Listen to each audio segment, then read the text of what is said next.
एक जंगल में चिड़िया और उसका परिवार रहता था, जिसमें उसका पति टुन्नू चिड़ा और उनके 5 बच्चे थे। टुन्नू चिड़ा रोज अपने परिवार के लिए भोजन लाता। एक दिन ऐसे ही चिड़ा भोजन लेने के लिए जा रहा था, पर उसे उस दिन कहीं भी भोजन नहीं दिखाई दे रहा था। वो काफी देर ऐसे ही भोजन की तलाश करता रहा। आज लगता है मुझे यहाँ भोजन नहीं मिलने वाला, पर मुझे कैसे भी करके भोजन तो लेकर जाना ही पड़ेगा, क्योंकि बच्चों को भूखा नहीं रख सकते।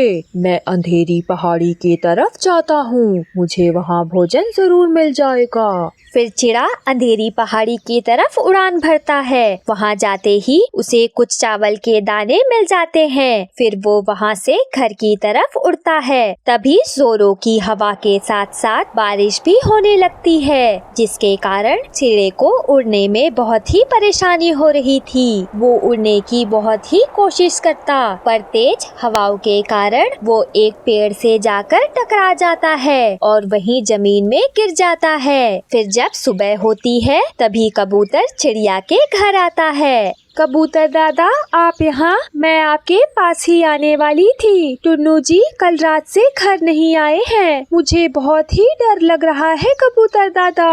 चिड़िया, इसी सिलसिले में मैं तुमसे मिलने आया हूँ। मुझे बताते हुए बहुत ही दुख हो रहा है चिड़िया कि टुन्नू चिड़ा अब नहीं रहा। आज सुबह ही जब मैं काली पहाड़ी से गुजर रहा था, तब मैंने टुन्नू चिड़े को जमीन में गिरा हुआ पाया। जाकर देखा तो उसकी सांसें थम चुकी थी। फिर ये सब सुनकर चिड़िया बहुत ही रोने लगती है। टुन्नू जी, आप कहाँ चले गए हम सबको छोड़कर?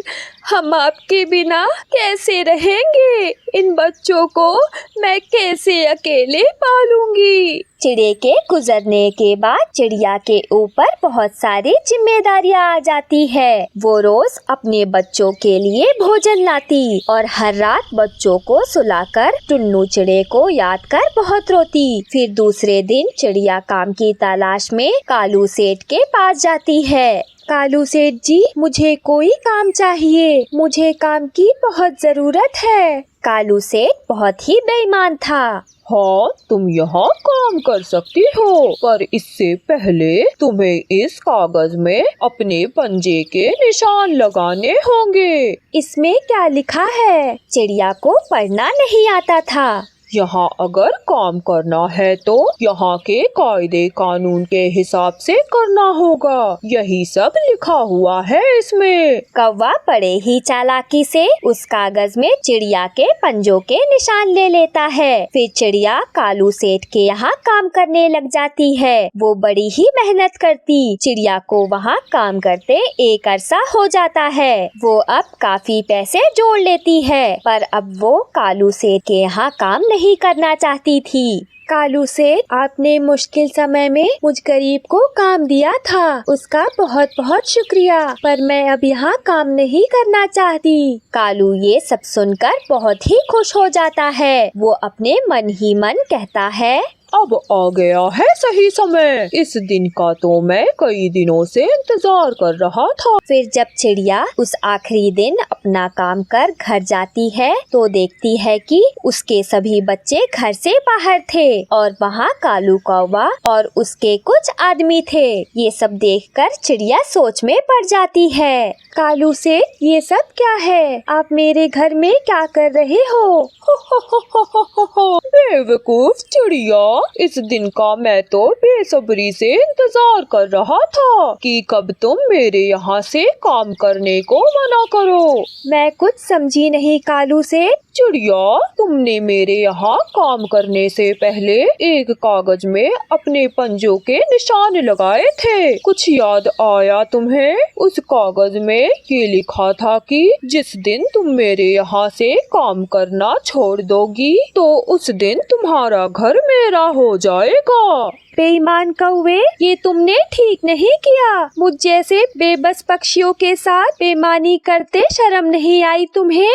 चुप चुप कर जाओ चिड़िया, नहीं तो इन कौवों को बोलकर तुम्हें इस जंगल से ही बाहर कर दूंगा। चिड़िया अपना सामान लेकर अपने बच्चों के साथ वहाँ से चली जाती है। अभी अभी तो सब ठीक हुआ था, पर फिर से चिड़िया के ऊपर संकट का बादल छा जाता है। ऐसे ही चिड़िया अपने बच्चों के साथ नए घर की तलाश करने के लिए चली जा रही थी। तभी रास्ते में उन्हें एक बूढ़ी पक्षी मिलती है, जिसका एक बड़ा कपास का खेत था। प्यारी चिड़िया, तुम कहाँ जा रही हो? ये तुम्हारे बच्चे हैं क्या? तुम बहुत परेशान भी दिखाई दे रही हो। हाँ, ये मेरे बच्चे हैं काकी। फिर चिड़िया उस बूढ़ी काकी को सारी बातें बताती है। बहुत बुरा हुआ चिड़िया तुम्हारे साथ, पर तुम चिंता ना करो, मैं यहाँ अकेले ही रहती हूँ। मेरा एक छोटा सा घर है, तुम वहाँ अपने बच्चों के साथ जब तक चाहे रह सकती हो।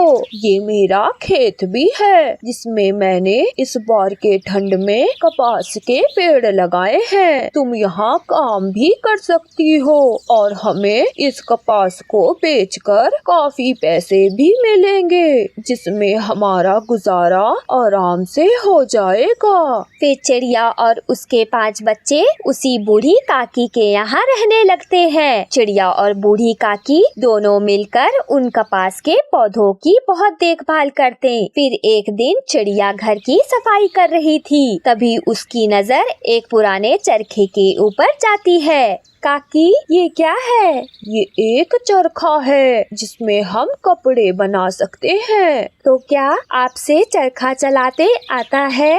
हाँ चिड़िया, पहले मैं इसी चरखे से सर्दियों के कपड़े बनाया करती थी। तभी चिड़िया कुछ सोचती है। काकी, क्या आप मुझे भी चरखा चलाना सिखा सकती हो? हम इस चरखे और कपास से सर्दियों के कपड़े बनाएंगे। अभी सर्दियाँ भी आने वाली हैं। ये कपड़े हम बाजार में जाकर बेचेंगे, इससे हमें दुगना मुनाफा होगा काकी। चिड़िया का ये आइडिया बूढ़ी काकी को बहुत पसंद आता है। फिर बूढ़ी काकी और चिड़िया दोनों मिलकर सर्दियों के कपड़े बनाते और चिड़िया उन कपड़ों को बाजार में बेच आती और उनके बनाए गए कपड़े पक्षियों को भी काफी पसंद आ रहे थे, जिसके कारण चिड़िया के पास काफी पैसे आ गए थे और उन्हीं पैसों से अब उसने एक बड़ा सा घर भी खरीद लिया था। और इधर कालू कौवे की बेईमानी बढ़ती ही जा रही थी, पर इस बारी उसकी बेईमानी पकड़ी जाती है और उसे पक्षी पुलिस पकड़कर ले जाती है। तो दोस्तों,